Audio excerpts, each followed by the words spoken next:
Hey guys, it's Ramey Outdoors here, and today we're going to kind of step into a little bit of some of the basics when it comes to kind of building out your first tackle box. Especially because it's coming up on holiday season. A lot of you parents, or like say that you have like a brother or a sister or someone in your life who loves to go fishing, and you just have absolutely no idea what to get them. Maybe you're trying to get back into fishing after a number of years of being out of the game. Just whatever it ends up being, this is my recommendations on what you should look into on getting, at least for someone for their first tackle box. So this is your reminder to go ahead and like and subscribe, and let's go ahead and jump into it. So the first very big thing that you really need to consider is your actual tackle boxes. And these things come in all different kinds of shapes, sizes, layouts, things like that, and also different price points. So the first big thing that you really need to figure out is whether you want any kind of like waterproof stuff, or you just want your like standard kind of slap case. If you're just starting out, I would just go with some kind of regular case. And what that would kind of look like is that you're going to have two different sizes. You're going to have 3600 and you're going to have 3700. And to kind of give you a little bit of a showcase on the difference in size here, you can see just how much bigger the 3700 is compared to the 3600. And basically the big difference here is just going to be the size. I mean, you have different companies like Flambeau, you have Plano, you have Cast King. I myself, I'm endorsed by Cast King, so I'm gonna say, go buy some Cast King stuff. But ultimately it comes down to what kind of price point you're looking at. And most of these are going to have these little kind of like dividers in them that you can take in and out to either like fit larger lures or even smaller lures. So this definitely comes down to any kind of preference and what kind of budget you're working with. But usually what I recommend people to get are these 3700 size. Unless you know a little bit more of what you're doing, and you can kind of go for something a little bit more small, which is going to be more these 3600 size. Now, say that you're going to be working with someone who mostly goes trout fishing, or they don't want to carry a lot of stuff. You can get these like little mini stowaway tackle boxes. And to kind of show you the size of these, they're about as big as my hand. And you can put things like little soft plastics in them, little rooster tails, and even some things that are called terminal tackle, which is going to be like your weights or your just bare hooks. So kind of go into like understanding like what kind of fishing they do, and then once you figure that out, you can kind of be a little bit more according on what you're going to get them or what you want to get. So let's move on to the next thing. So the next thing that you really want to kind of look into, now that you've kind of sorted out like where you want to keep your tackle, is that you want to sort out where you want to keep the tackle containers. So you have like basically 3, maybe 4 options. And I'll understand the like maybe 4 in just a second.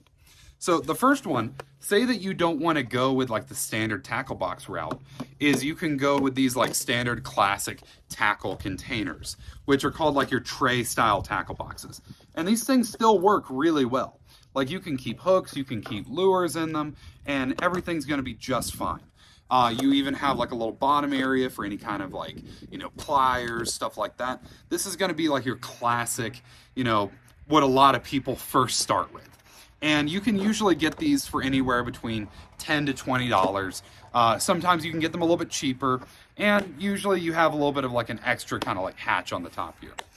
This particular one is made by a company called Flambeau, and I've had this one. This was actually one of my first tackle boxes, at least for when I like really got back into fishing after like hitting middle school, after not really fishing for a little while. And this thing has served me really well. It's incredibly durable. You can throw it around, you can leave it out places. They're not watertight, but they're definitely, tight to at least spiders, stuff like that. So let's go ahead and move on to our next option, which is what I like to kind of call your like tackle satchel. And usually these are going to have some kind of carrying strap, some kind of like handle right here, usually some kind of side pockets that are kind of mesh. And this is kind of moving back into where, we have our like standard like slotted tackle boxes. These usually have some kind of zip up top and areas where you can store these tackle boxes. This particular one is made by Plano, Plano, and when I say they take pride in their plastic, they take pride in their plastic. If you're in the fishing world, you understand what I mean. So this is going to be like kind of one of your big options. You can get these anywhere between $20 to $50 to $60. It just kind of varies in terms of size.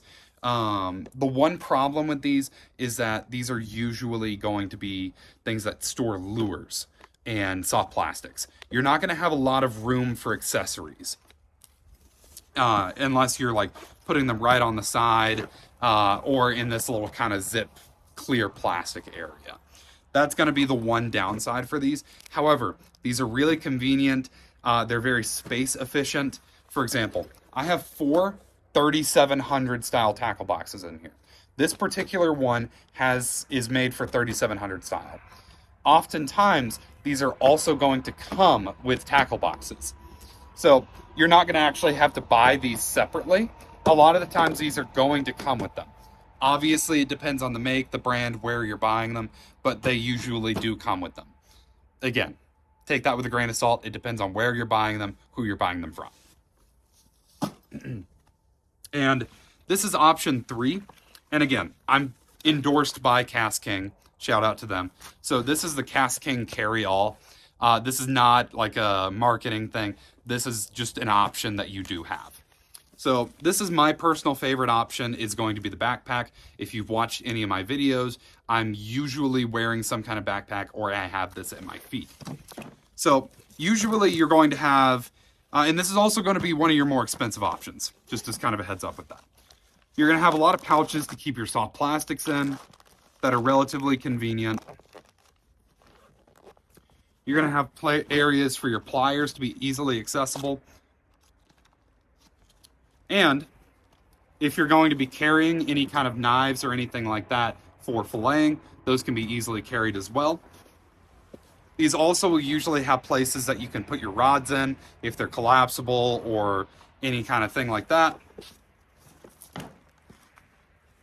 And you're going to have plenty of room for your tackle boxes. For example, I also just moved back from school, so I also have a spinning reel in here, and it fits just completely fine. So pretty much finding some kind of receptacle for all of these, containers, things like that, is going to be really important. Because I don't think you want to be just walking around, just kind of clutching this with your pliers in one hand and your fishing rod tucked under another, maybe a net tucked under another. It can get really kind of tricky trying to carry that. So even if you go with this kind of like tackle duffel option, or you go with the backpack option, or you go with one of these tray tackle boxes, it's going to make things a lot more simple. So again, I usually recommend the backpack option, but you don't have to go that route. Again, it depends on the budget that you're going for. And let's talk about option 4. And I don't have any kind of showcase with that with me right now, but just going with like an old school backpack. I've seen a lot of people that just go out, they find like an old school backpack in like the top of their closet, and then boom, that's their fishing backpack for half of their fishing career until they want to upgrade to an actual fishing backpack. And that's completely acceptable. That's completely fine. So let's go ahead and move on to kind of some of the like more accessories that I honestly consider to be like must-haves, at least in terms of fishing. And you'll understand what I mean in just a second. So let's go ahead and move on to that. All right, guys. So we're back here, and I'm going to kind of go into some of the like accessories that I consider to be like almost essential.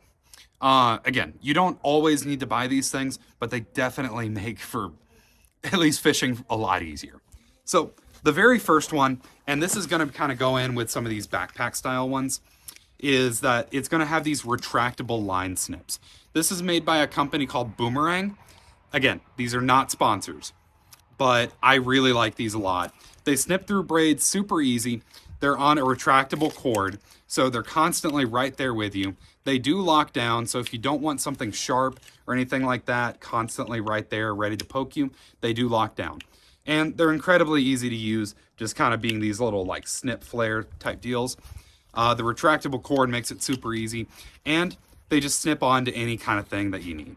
So if you don't need that, these are like $10 at most big box stores. I think sometimes you can find them for a little bit cheaper, but they're absolutely fantastic. I love these little boomerang snips. I actually have them all over my boat. And this is almost like, if I had to put this in like the top of what you will need, this definitely goes there, is some kind of pliers. Again, these are the Cast King Speed Demon pliers. I'm endorsed by Cast King, so just kind of a heads up on that. But getting some kind of pliers, whether or not that's, you know, some pliers that are from your shop or some pliers that you found in the hardware section, just something that you can reach into a fish's mouth and get that hook out, especially if you're going to be working with treble hooks. And treble hooks means that they have 3 points on one singular hook body. Usually these pliers are going to have some kind of zinc coating that's going to keep them from rusting. They're going to have some kind of spring lock that's going to open them right back up. And they usually have some line snips built into them. So that's kind of like the big thing with like fishing pliers, is that that's what they're usually going to have.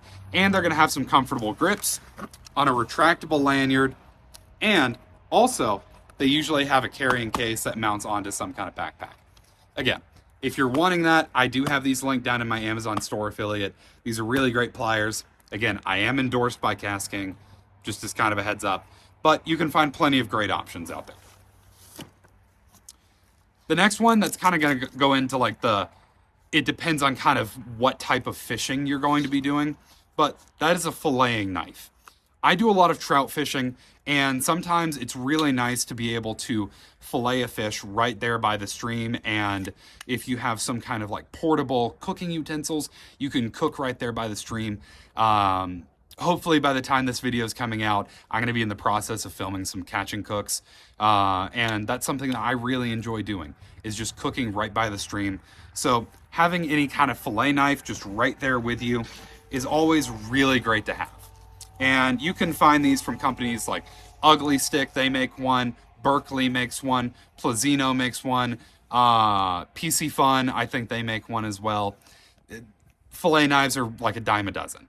Just get one that you like and at a price point that works for you. And the last one that I almost consider to be like mandatory is some kind of scale. And you can get digital ones, you can get analog ones. This one's made by Berkeley. It's a Berkeley digital scale. I think it's like $25. I also have this in my Amazon affiliate if you guys just want to have like a one-stop shop. But it's good all the way up to 50 pounds. It has a clamp so that it's not, you know, possibly hurting the fish. It's a little bit more ethical, at least for largemouth bass and catfish. And it's also a little bit easier to use. But just having some kind of scale is really great. And, you know, a scale is a scale as long as it's accurate within a certain point. But let's go ahead and move on to what I would personally put in your first tackle box. So if you've gone into any kind of fishing section, the first thing that you're going to notice is soft plastics. And when I say there are an absolute ton of them, there are a ton of them. And sometimes picking out what you need and what you don't need can be a little bit complicated. So let's make that a little bit easier and talk about things that I consider to be necessity, and then things that are kind of considered to be, you know, just a nicety. And we'll talk about that in just a second. So let's go ahead and bust into it. All right, so if you have any kind of knowledge on fishing, I'm pretty sure this first one is not going to come any shock to you. The first is going to be some kind of soft plastic worm.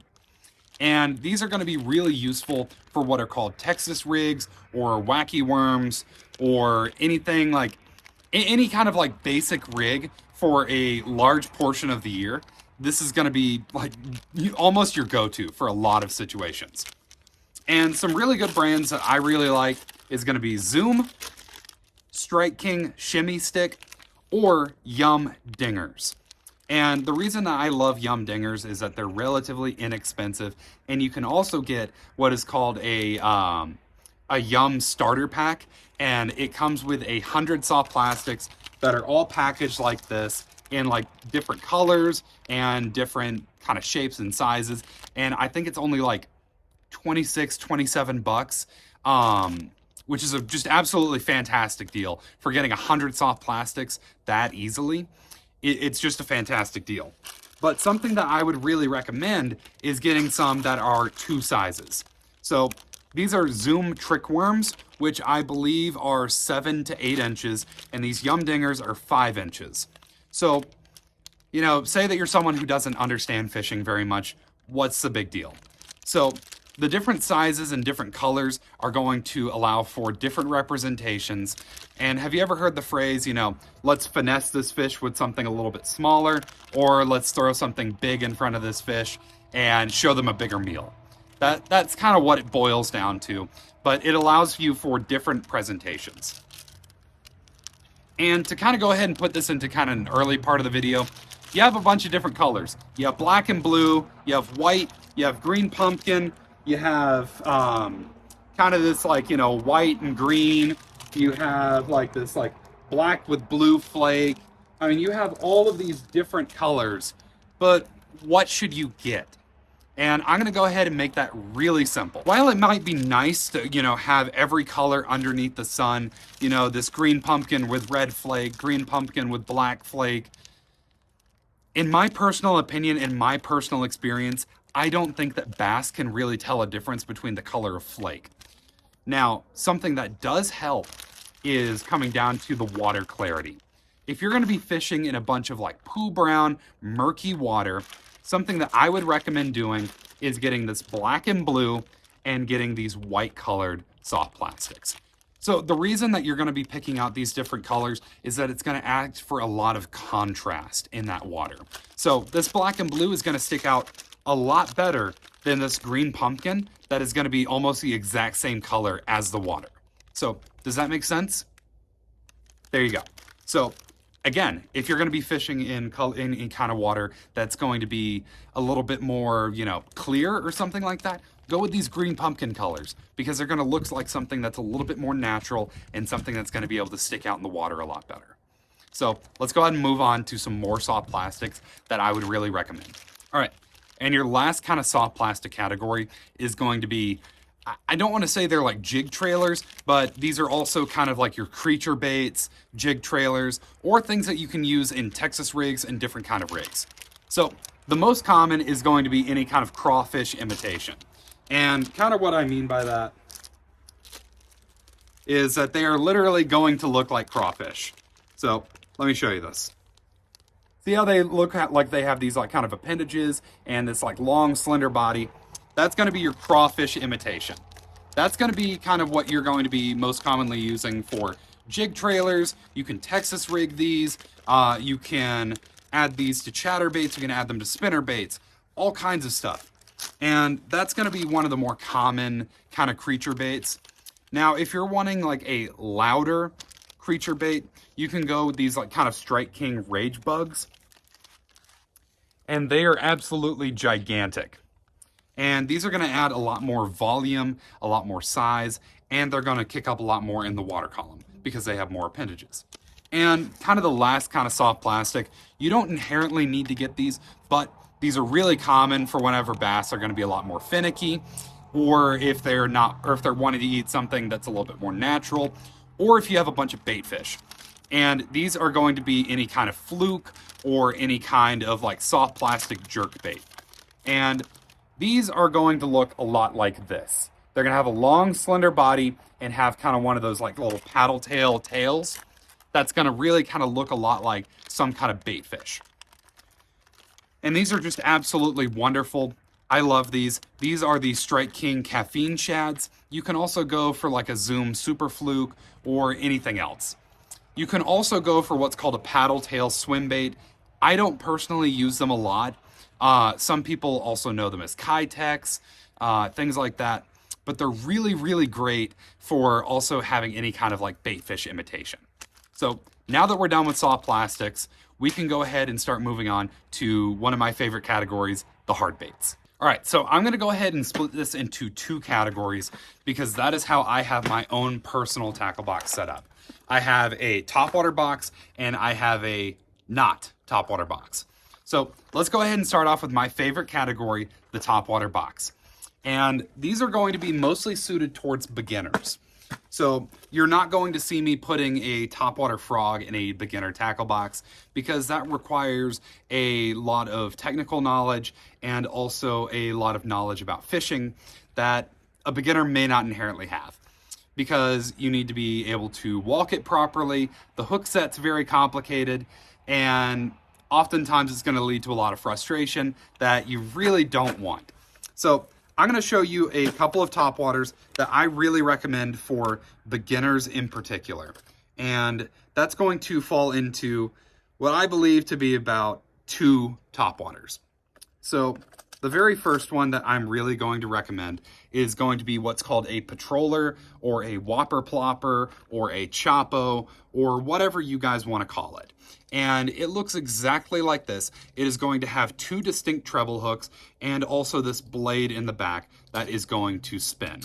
And this is probably one of the easiest topwaters to work, and that is because you cast it and you retrieve it back, and it's going to have this sound.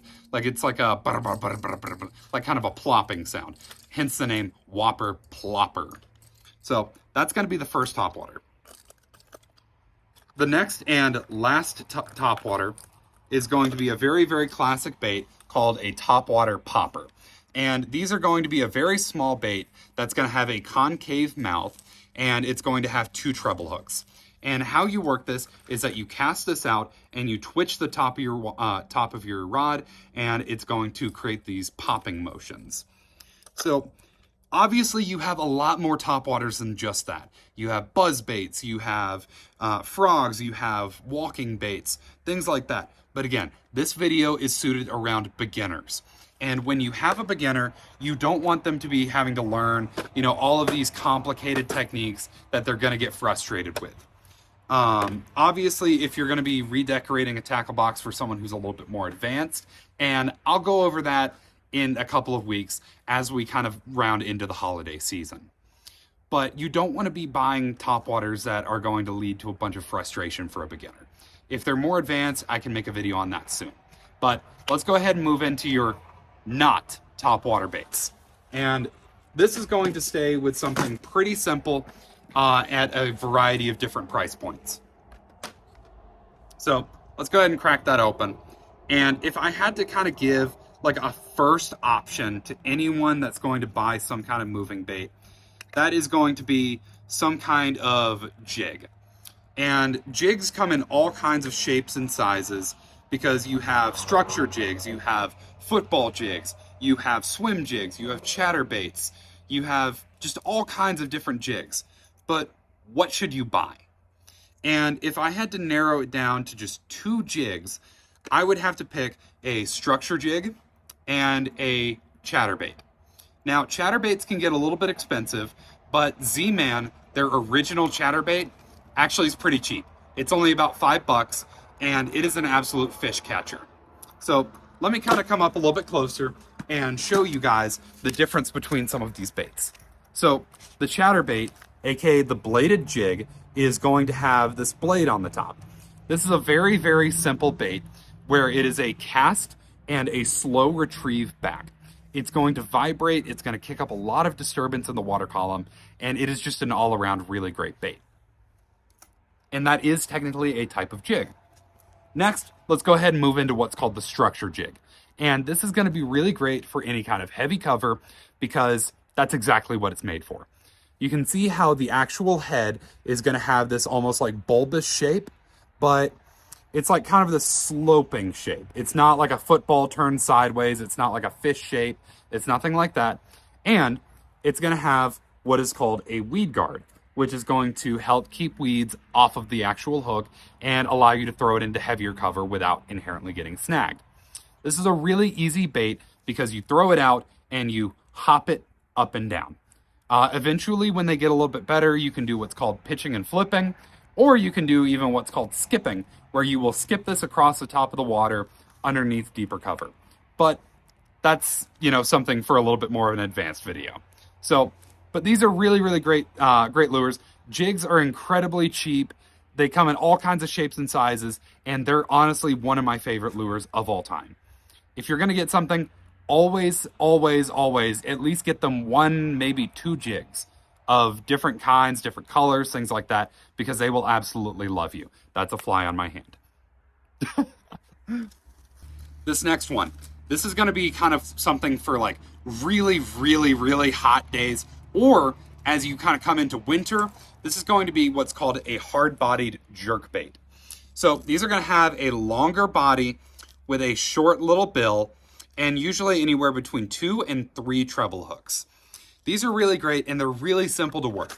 All you're going to do is you're going to cast these out away from any kind of grass lines or things like that, because again, these do have treble hooks, so these are going to get caught in any kind of matted grass, and you are going to lose them. So don't cast these around heavy structure. And all you're going to do is you are going to pop your rod. And what it's going to do is it's going to dive in the water, and it's going to create this like almost Z pattern where the jerkbait is like jerking back and forth, and it's wobbling, and it's kind of looking like an injured bait fish. Especially during the winter, this bait is going to catch you a large amount of your fish. So especially around the holiday season for December, January, February, and some of March, the jerkbait is going to reign king in a lot of ways. So let's move on to the next bait real quick. All right, next, these are going to be your last kind of like, I guess, like full-bodied, like moving baits that I'm going to recommend. And that is going to be your lipped crankbait and your lipless or rattle trap crankbait. So the big defining factor between these is going to be the lips. So generally speaking, you're going to have some kind of lip on this, and the longer that lip is, the deeper it's going to dive. I would not really recommend going into a store and buying your son or your daughter or your buddy or whatever a 25-foot deep diving crankbait, especially if they don't really know what they're doing. Because more often than not, they're going to try and throw that in a 5-foot pond, and they're probably going to lose it. What I would recommend is getting them a 3 to 5 or a 5 to 10 foot deep diving crankbait. And the reason for that is because that's going to affect with most ponds, especially if they're a bank fisherman, which if they're just starting out, that's probably going to be what they're doing. So that's going to fit most applications. And if you're wondering, this particular crankbait is the Strike King Hybrid Hunter. And I've got that also in my Amazon affiliate link down below. If you want to go check that out. It's a really cool crankbait, not a sponsor. I just really like it. And next, you're going to move on to what is called your lipless crankbait or your rattle trap. People know it as both. And you're not going to have that plastic jutting out lip. This is going to usually have a bunch of BBs in it. It is going to, it's going to dive off of you actually reeling and giving it action. And these are really, really great around grass lines, any kind of areas where these fish are really wanting to chase. And I've had some amazing fish caught on these. They're usually pretty inexpensive, and they work absolutely fantastic. So go ahead and pick up some kind of rattle trap or lipless crankbait. And now let's go ahead and go into probably what is my favorite beginner lure. And that is going to be the wire spinnerbait. So these are really fantastic because it is almost impossible to fish these incorrectly because it is a simple cast and slow to moderate retrieve as long as you're not dragging it in the mud. These things are fantastic. You can have them in all different shapes and sizes. You can add trailer hooks to them. You can add soft plastics as trailers. You can have different shapes and sizes of blades. I would recommend personally what is called a willow blade Colorado blade combo because that's going to kick up a moderate amount of water. So let me explain the difference between that really quickly. This is what's called a willow blade because it looks like a willow leaf. Like it's a really narrow, simple design. And then this is called a Colorado blade because it is a short, fast, fat, bulbous design. So this is an absolutely fantastic bait. I actually caught my current PB at 6 pounds, 9 ounces off of this exact lure. It was a different color, but a wire spinnerbait, it catches fish. Trust me. So go ahead and pick one up. They're relatively inexpensive. You can get some for $2. You can get some for $7, $8. They're not very expensive, but they absolutely work phenomenally. So now that we've kind of gone over some hard baits that I would recommend, let's go into what's called your terminal tackle. And by terminal tackle, like your hooks, your weights, things like that. So let's move into that real quick. Here's kind of a follow-up pieces for any kind of hard baits and what kind of colors I would recommend. So I'm going to keep it relatively simple. I'm going to usually have white, black and blue, and green pumpkin for most jigs or any kind of things like that. And then for my hard baits, I'm going to go with this red and black color, or what is called shad or sexy shad color. I will also go with black and blue. I'll also go with white, things like that. But I don't go with these crazy funky, pink colors, white chartreuse magma, things like that. I personally don't think there's really much of a reason. Now, if you're going to a pond and they're feeding on a pink bug and you know that, go buy a pink lure. They're going to smack the crap out of that. But if you're just going to a common bass pond or something like that, you've got this red and black that's going to kind of look like a crawfish, and you've got this sexy shad that's going to look like a shad bait fish. All right, so moving on to terminal tackle, I'm going to keep this incredibly simple, especially for bass fishermen, because there's really not a whole lot that you really need. So you've got 4 things here in my hands. So the very first thing that I'm going to kind of talk about are going to be your hooks. And I would keep these down to basically 2 sizes, maybe 3 sizes. So the very first size that I would recommend is going to be what's for like your smaller soft plastic. And this is going to be a 3/0 or 3/0 extra wide gap or EWG hook. And let me kind of showcase that to you guys if I can get kind of a good background. So that is a 3/0 EWG. And then you have a 5/0 or a 5/0 EWG. You can notice how much bigger that is. And that's going to be for your larger kind of soft plastics or your larger worms, things like that. These are really, really great. And kind of to give a little bit of a size comparison, you can kind of see a little bit highlighted on my face right there. These are absolutely fantastic. And this is majority of what I use. You have some people that use 1/0 or 1/0, or it could be just O. So depending on the packaging, it could be either one of those. But some people use those for like really small soft plastics, but I mostly use 3/0 or 5/0. And then the last 2 things are going to be your weights. And then these are going to fall into 2 categories. You have what are called your drop shot weights, which are going to have this little loop right here to where you can rig up what is called a drop shot. And I'm going to have an instructional up on the drop shot relatively soon. And then you have what is called a bullet weight. And you can understand why it's called a bullet weight because it kind of looks like a bullet.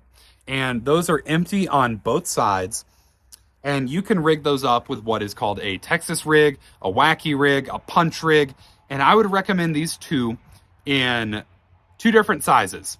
You have 1/4 ounce, and then you have 1/8 ounce, like 1/8 ounce. You don't really need, full ounce. You don't really need to go into some of these like, 5/16 ounce, 1/16 ounce, 1/32 ounce. If you want to do that, if you're fishing in like really, really shallow water, or you want very limited weight and you want to kind of mess around with that, be my guest. But if you're just starting out, you should just keep it relatively simple with 1/4 ounce and 1/8 ounce. There's no reason to kind of, go crazy with it. So let's go ahead and round all of this out real quick. And the kind of last little piece to kind of round this off is going to be fishing line. Everyone always has different comments on what kind of fishing line you should get. And there are really 3 big types. You have monofilament, you have fluorocarbon, and then you have braid. If you're going to be getting into like saltwater fishing or pike fishing, you're going to have like steel leaders, you're going to have some copper leaders, stuff like that. This pertains to mostly with bass fishing and freshwater fishing.